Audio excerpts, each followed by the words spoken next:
Hello my YouTube family, welcome back to my channel. उम्मीद करता हूँ आप सब अच्छे होंगे। सो नई लिसनिंग आ चुकी है, target 34। You can easily beat the target, so must listen this listening because it is very helpful. Thank you so much. Summer course, getting information from the college receptionist. First, you have some time to look at questions 1 to 5.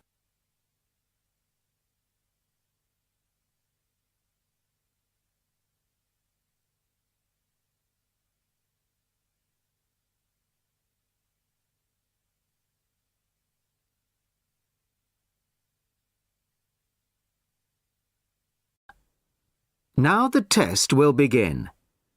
You should answer the questions as you listen, as you will not hear the recording a second time. Listen carefully to the first part of the conversation and answer questions 1 to 5. Sorry to keep you waiting. OK, here's the information you need. On the first page, there's some info about the college, the facilities, the courses on offer, etc. Then, on these blue pages here, there's an outline of the social activities. You see there, OK? Yes. Now, this part of the booklet here, the yellow pages, that's the main program starting at 9 a.m. tomorrow. 9 a.m. Okay. So all the new students will be gathering in Herville Hall at 9 o'clock. Sorry, where? Herville Hall. I'll spell it for you. It's Hervill, and then Hall for hall, of course. It's the big white building by the entrance. Okay, I've seen it. Right. Anyway, you'll be in there for an hour. First, the Director of Studies will explain the various courses we offer and the requirements for them. Then for the second half hour, the social organiser will tell you more about the social program and Saturday excursions. Is that all clear? Yes, I think so. Then where do I go after that? Yes, OK. After the talks in the hall, there's a break. And then at 11:15, go to classroom 4 to have a placement test. 11:45. This placement test is to find my level in English? Exactly. Then, after the test, all the new students are invited to a special welcome lunch. In the cafeteria? No, not for the welcome lunch. It's in a restaurant near the school, an Indian restaurant. Oh, okay. I don't think I've ever tried Indian food. Do you like spicy food? Yes, I do. Then you'll love Indian. Before you hear the rest of the conversation, you have some time to look at questions 6 to 10.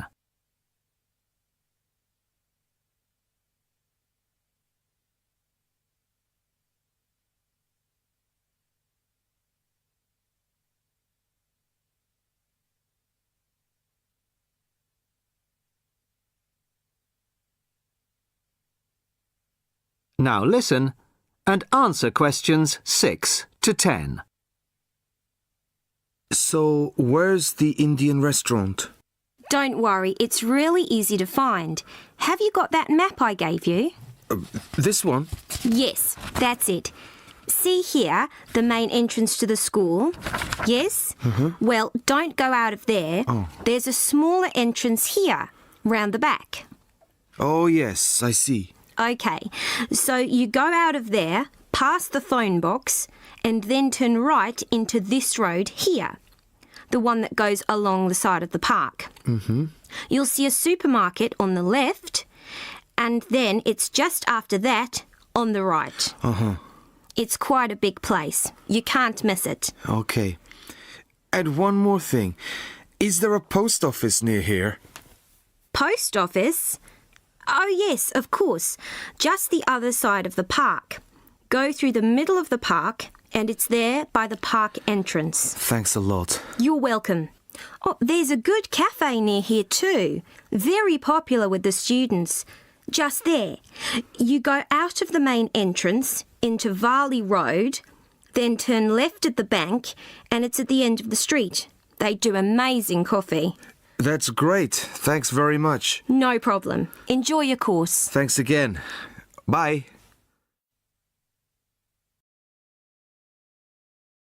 That is the end of part 1. You now have half a minute to check your answers.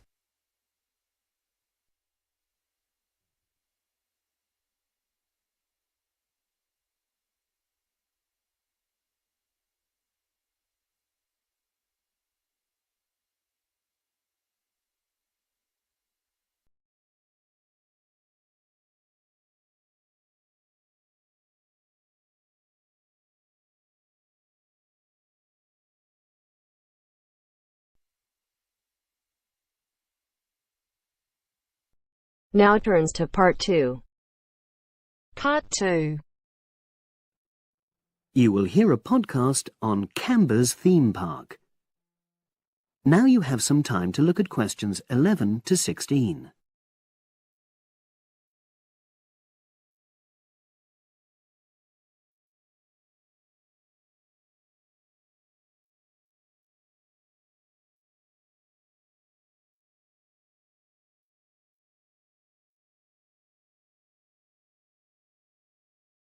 Now listen and answer questions 11 to 16. Welcome to Canberra's Park podcast. In the next few minutes, I'll tell you a little about the park and the amazing things we have to offer. We like to think that Canberra's offers more than other theme parks. Like them, we have a variety of exciting rides for people of all ages, but Canberra's also places strong emphasis on the educational experience for its visitors. Not boring facts, but lots of interactive exhibits. Although it's mainly an outdoor experience, we do have some indoor activities if the weather gets too dreadful. The park's got a lovely, well-established feel, set in 80 acres of beautiful countryside, about 3 miles south of the tourist resort of Dulchester.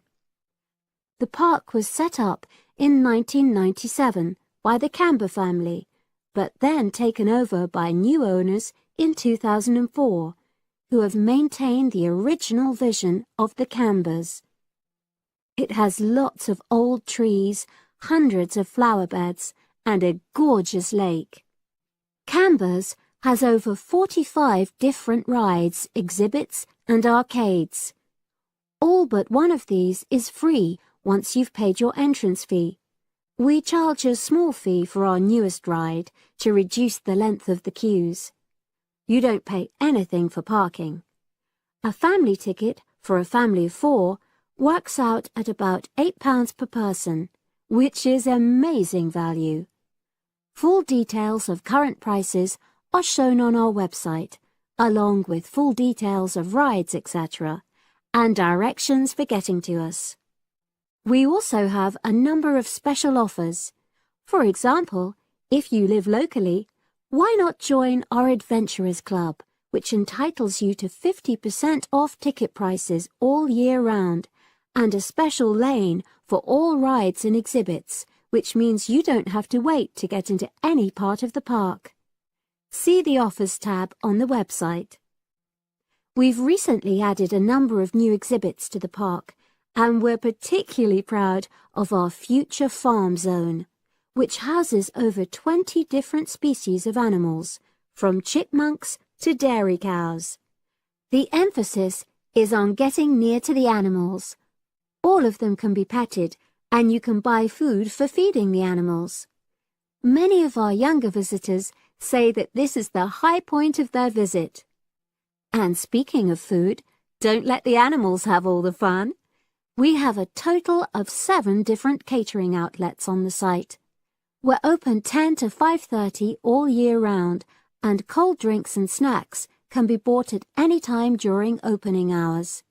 And hot food is available most of the day in the Hungry Horse Cafe from 11 until 5.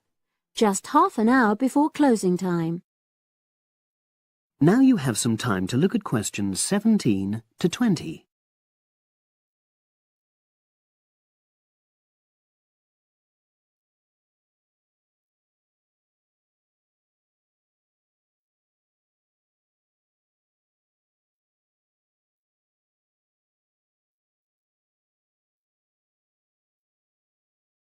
Now listen and answer questions 17 to 20.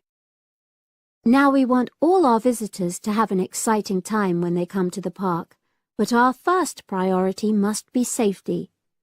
Parents and guardians know their children's behavior and capabilities, but here at the park, we have set certain conditions for each of the rides to ensure that all visitors get the maximum enjoyment out of the experience and feel secure at all times.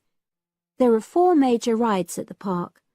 Our newest ride is the River Adventure, which is designed to reproduce the experience of whitewater rafting. No amount of protective clothing would make any difference, so only go on this ride if you're prepared to get wet. Children under 8 can go on this ride, but all under 16s must have an adult with them. Not all of our rides are designed for thrills and spills. Our Jungle Gym roller coaster is a gentler version of the classic Loop-the-Loop, specially created for whole family enjoyment, from the smallest children to elderly grandparents, suitable for all levels of disability and health conditions. Carriages have comfortable seating for up to 8 people with safety belts for each passenger, which must be worn at all times. Sit back and enjoy the scenery. One of the best established and most popular of Canberra's rides is the massive swoop slide. Whiz down the polished vertical slide 9 meters in height and scream to your heart's content. There are no age or height restrictions. Be careful though, you must have on long trousers so you won't get any speed burns. And then there's the famous Zip Go-Kart Stadium with 16 karts, 8 for single drivers and 8 for kids preferring to ride along with mum, dad or carer. Take part in high-speed races in our specially designed Formula One-style karts, but no bumping other karts, please. All riders must be above 1.2 meters because they have to be able to reach the pedals, even in the shared karts. Full details of all safety features are available on our website at www.camberspark.com. So come and make a day of it at Canberra's theme park.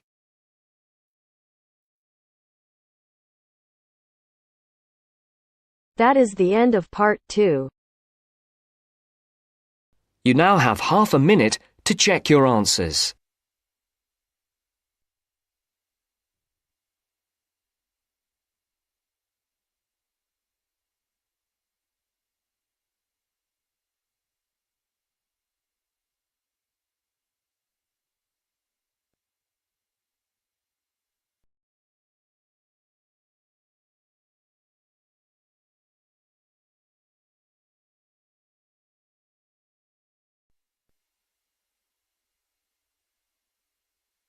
Now turns to part 3. Part 3. You are going to hear a lecture about the Miners Hotel. First, you have some time to look at questions 21 to 24.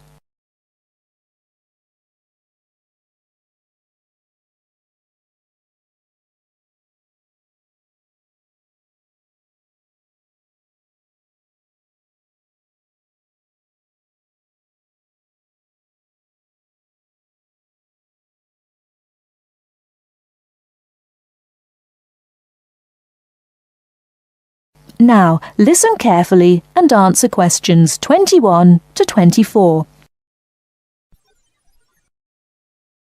Good evening and welcome to the Miner Hotel. We are pleased to have you as our guest. I will give you a brief information session to tell you everything you need to know to make this a pleasant stay. The Miner Hotel was built in the 1850s, during the Gold Rush period, also nicknaming our state the Golden State. People from all over the country and even from other countries came to seek their fortune here in these hills, creating cities overnight. In this city, many Gold Rush hotels soon opened up. This particular hotel was built in 1851, but was destroyed during an earthquake. It was rebuilt in 1995 to recreate the feel of the Gold Rush, complete with articles and actual photographs from during the 1850s. Our hotel is divided into two buildings, one called the Gold Tower and the other is named the Fortune Tower. You will be staying in the Fortune Tower on the 25th floor, complete with great views of the city. Your room is the best room in the hotel, complete with private living room and hot tub. Here is your room card. On the card it will say FT, meaning Fortune Tower. On the bottom of the card it will say 2515. The 25 stands for the 25th floor, and the 15 stands for the 15th room on that particular floor. Before you hear the rest of the talk, you have some time to look at questions 25 to 30.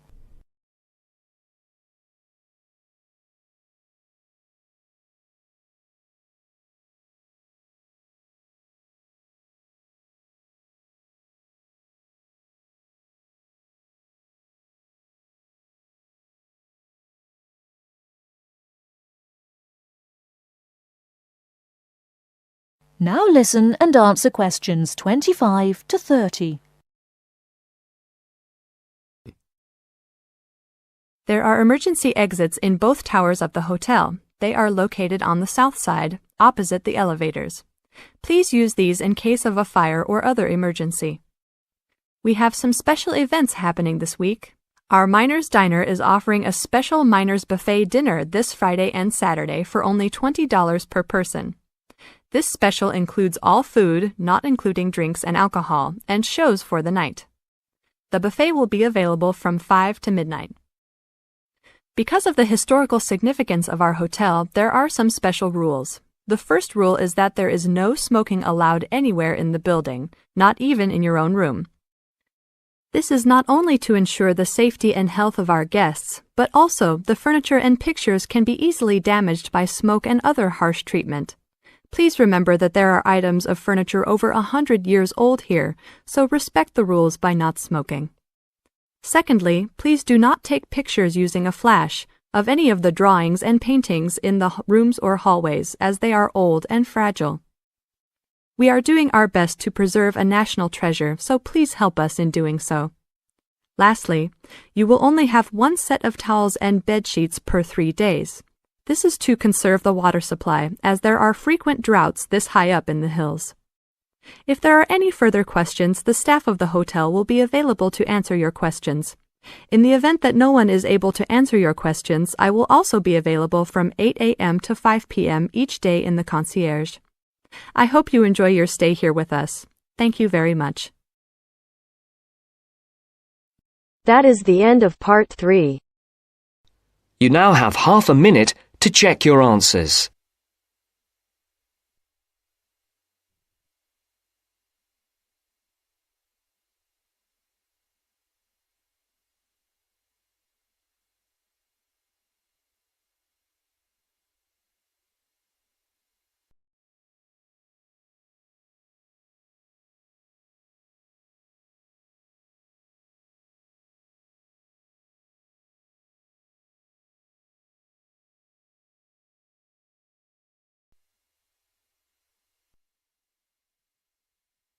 Now turns to part 4.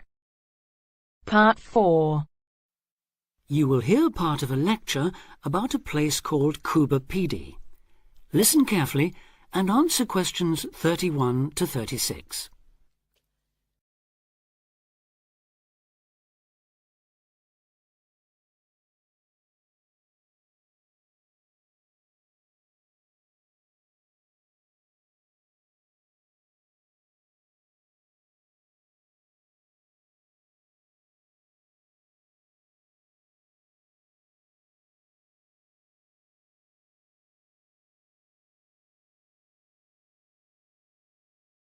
Listen carefully and answer questions 31 to 36.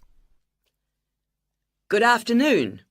Today, we're continuing this series of talks on the development of the Australian outback with a look at Cuba Pedy, the desert town of opal mines and underground living, which lies 860 kilometres north of Adelaide and 690 south of Alice Springs. The inaccessibility, harsh climate and almost total lack of water made it a highly unlikely place for human habitation. But that all started to change in 1915 with the discovery there of opals, the precious stones which seem to change colour according to their surroundings. Settlements were established following the First World War, when soldiers returning from the trenches of France brought with them the techniques of living below ground in dugouts. The Depression of the 1920s and 30s led to many prospectors leaving, but the town boomed again in the late 1940s, when shallow new opal fields were discovered, and immigrants from Europe arrived in large numbers after the Second World War. It must be remembered, though, just how hostile conditions were. Daytime summer temperatures reached well over 50 degrees centigrade, winter nights were bitterly cold, and dense dust storms regularly blanketed the town. To cope with this, more and more people began living in disused mines and purpose-built subterranean houses, where the temperature remains at a comfortable 25 degrees all year round, so that eventually around 70% of the town's inhabitants had made their homes beneath the surface. This led to the construction of hotels and even churches below ground, as well as an entire underground shopping centre, the only one in the world.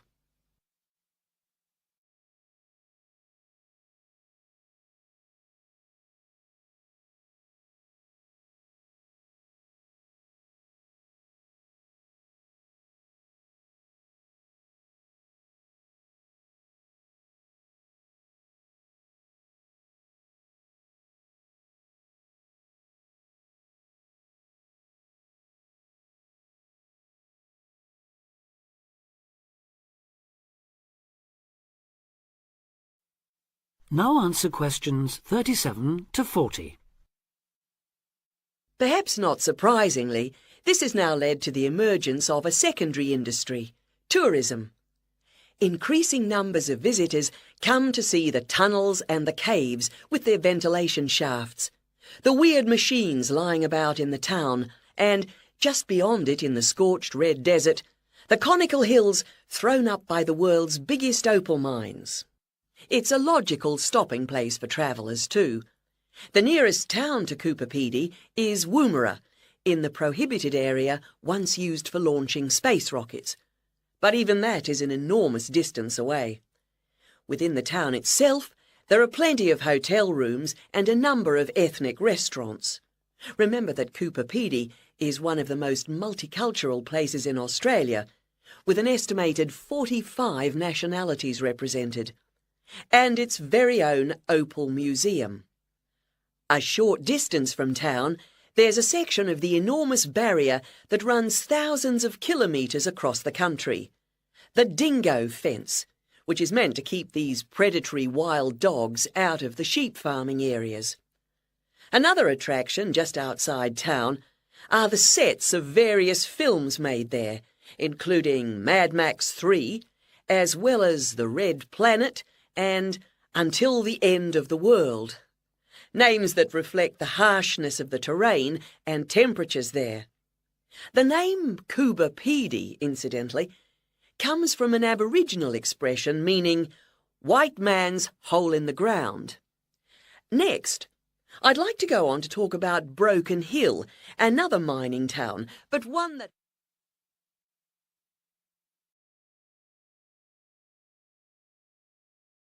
That is the end of part 4.